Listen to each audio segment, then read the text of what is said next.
Well, I guess we're live on YouTube, which is always an experience. I have some packages that came that I'm going to open and find out what they are because I don't think they're things I ordered. And I actually am still trying to kind of go through figuring out what happens to all the stuff on the wish list because there's no way to track items so you don't know what you're getting. So, we've got our first thing. And this is, we'll look this out. We'll look at this in a second. We don't want to ruin the surprise. Instant junk drawer. Okay. It's got a 9-volt battery, 4 AA batteries, multi-bit screwdriver, sewing kit, wine and bottle opener, wooden toothpicks, measuring tape, 5 rubber bands, scissors, tape, and a pen. Again, these are not things that I put on a wish list. These are things that people ordered me randomly, which I think is really helpful. Because I just moved into the new apartment, and there's no telling what I will have or need. And this makes a lot of sense. So I also have a drawer full of like junk and batteries, so maybe I will be able to take the stuff out of that and just do this. And this is from, let's find out real quick. This is from Bridget. Well, thank you, Bridget, and thank you everybody else. Here's the second thing. This looks like it's from Angie. Let's see. It's probably not the safest way to use scissors, but you know, safety's overrated sometimes. All right, and this is clearly a personal package and not, this is from Angie, again, sending well wishes from Alaska. Oh my God, this came from Alaska? That's kind of cool. This obviously didn't come from Amazon, like I was saying. Speaking of which, like I said, I'm on the chat with Amazon, so we'll see. Hold on. I guess they're trying to figure out how to respond to my question because they don't have an answer. Let's open this up. Oh my God. We've got a moose. Okay, I have a moose sticker for the fridge. This is definitely going on the fridge. We have a Hydro Flask water bottle, which is crazy because somebody literally just sent me a water bottle the other day because people were giving me crap about the fact that I have really bad water bottles, cheap ones. So now I have 2. I have a small and like an industrial size. And I obviously still have this to drink out of, which is my hot thing. I'm drinking bone broth right now that people sent. All right, this is really cool from Angie. And this is Big Wildlife Anchorage coffee. Wow. Well, thank you, Angie. So I feel like this is an amazing opportunity. And I have to take this in because I'm going out with the Violence Interruption Unit tonight. So we're doing more filming for that, which is going to be exciting because I'm trying to highlight community organizations that are working and providing services that people aren't always aware of. You know, violence interruption units are amazing. If you look at the programs they started in Chicago, they've done in New York, what they do is they take people with lived experience, people from neighborhoods, people who are former gang members, people who are intimately aware of the problems inside neighborhoods, and they essentially resource them and say, hey, we're going to turn to you to help lower violence. We're going to help you to, you know, manage de-escalation. Because oftentimes somebody won't call the police because they don't want their brother or cousin or whoever's involved to go to jail.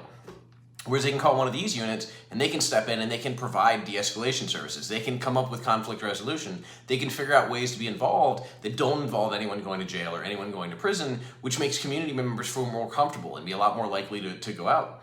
So I went out with them the other night, and there's been so much conflict in the city that it was nice to see the community embracing them. Like, we were walking by restaurants and people were saying, hey, thank you for what you do, or stopping to say, hey, thank you, I gave you some funding last year, or hey, I'd like to be able to help out, like, how can I do this? I'm just really impressed by them. It's anybody who's invested in their community and finds a way to give back and finds a way to solve a problem that isn't being addressed. And unfortunately, the issues that we have with inner city violence or with, even violence of any sort, especially youth violence, aren't being addressed by the current criminal justice system we have, or aren't being addressed by the current structure of law enforcement. And it's just because it's reactive. We used to have community policing, which was people being involved in their communities, and that allowed them to know what was going on and know what was needed. But unfortunately, that's just not the reality anymore. So, they're gonna find me a dedicated team for my Amazon problem, which is really nice. But again, the issue is we need to figure out a way to have community involvement, to know what's going on and know what's needed, and often that just isn't the case. We have youth that are struggling because they're getting suspended from school or expelled from school because there's a problem that isn't being addressed. Like, this person doesn't have the coping skills they need to get along in school or to communicate well or to deal with distress. So rather than teaching them those skills, we kick them out of school, send them home to the environment or to the area where they didn't learn those schools in the first place, and then we wonder why they don't magically learn these skills and do better, which is obviously a problem. I spoke at UVA at a class yesterday about youth prevention, or youth violence prevention, excuse me. And that was one of the things we talked about, is that there's this need to provide skills and provide services. And again, it isn't really being done, but a violence interruption unit is a great option. What they're doing is taking some of the, involve them in the community, involve them in the process. Hey, we're going to give you a job with us. We're going to bring you out because we want you to help stop problems. We think you're capable of that. And when somebody's 15 or 16 or 18 or 20 or whatever it is, they're young and they're rash, we're all looking for identity and we're all looking for community and we're all looking to be a part of something.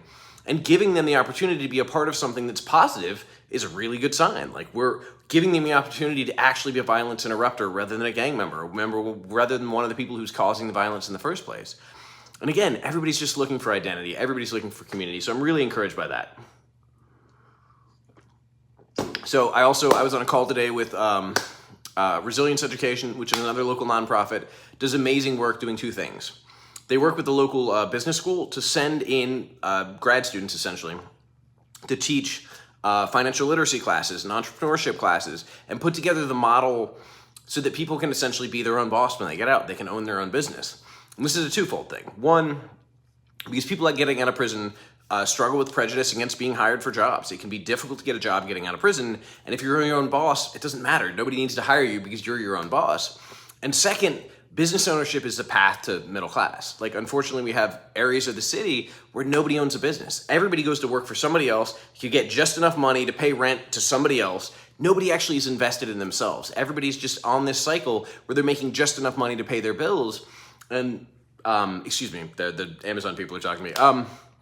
And instead, having people be able to invest in themselves, be able to start their own business, be able to build wealth that's eventually generational wealth, that is just like life-changing. That changes not only the person and their immediate family, that changes a community, because then kids in that community can see, hey, this is an option for me. This isn't just something that other people do, or people in a different community, or people that don't look like me. Somebody in my position can start a business, can be successful, can build wealth, and then that's what starts shaping the community. Because when everybody's just barely getting by and barely doing what they can to pay the bills, there's no sense of hope. There's no sense of future. And so many of the shootings, I'd say all but one of the shootings in the last several months, have been these 12 to 15-year-old kids. And when asked, why did you do it? Or, what's the problem? They say, I don't care. Like, why should I care?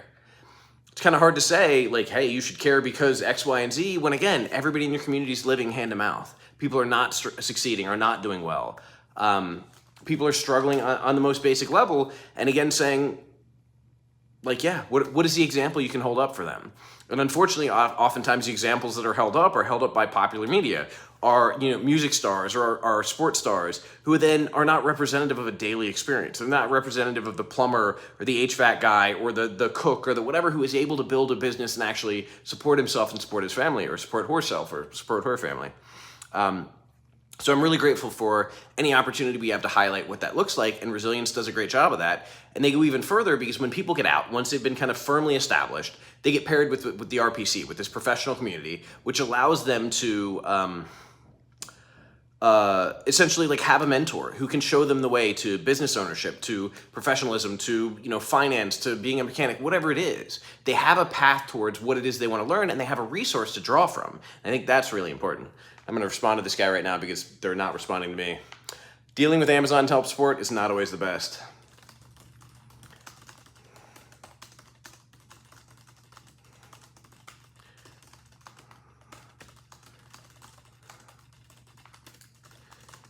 There is currently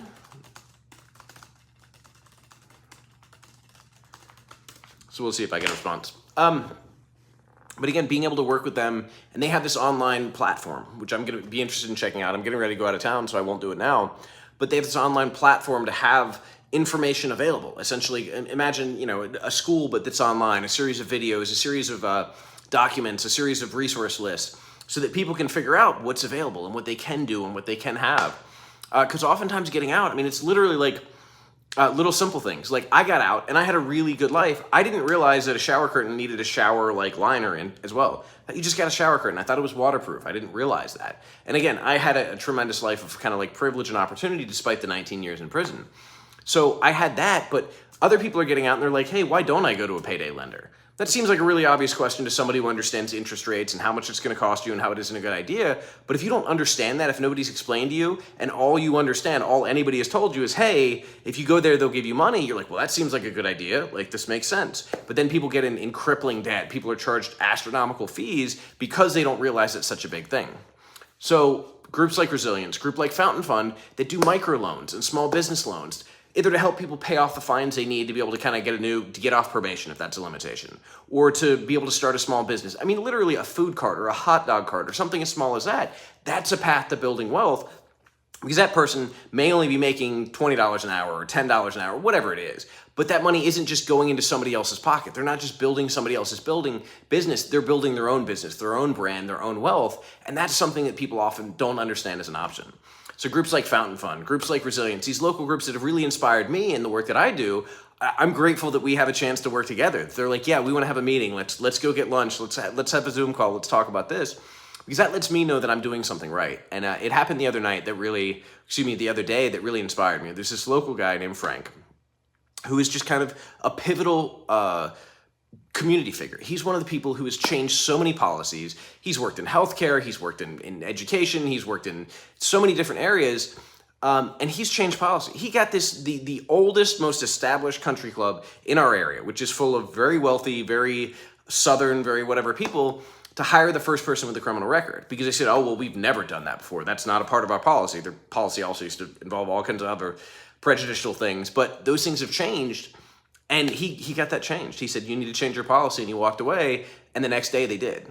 I think that that's just a sign that we can have a huge impact. And when I met with him and he said he was proud of the stuff that I was doing or the work that I was doing, that was a validation I needed, because, man, it's hard to know what's enough or what's going to have an impact. And when somebody steps up and says, hey, I'm proud of you, and it's somebody that I admire and look up to, that gives me a sense of worth and validation and kind of gratitude and peace that I didn't have previously. So I'm really grateful for that. But what's up, man? What is a prejudice?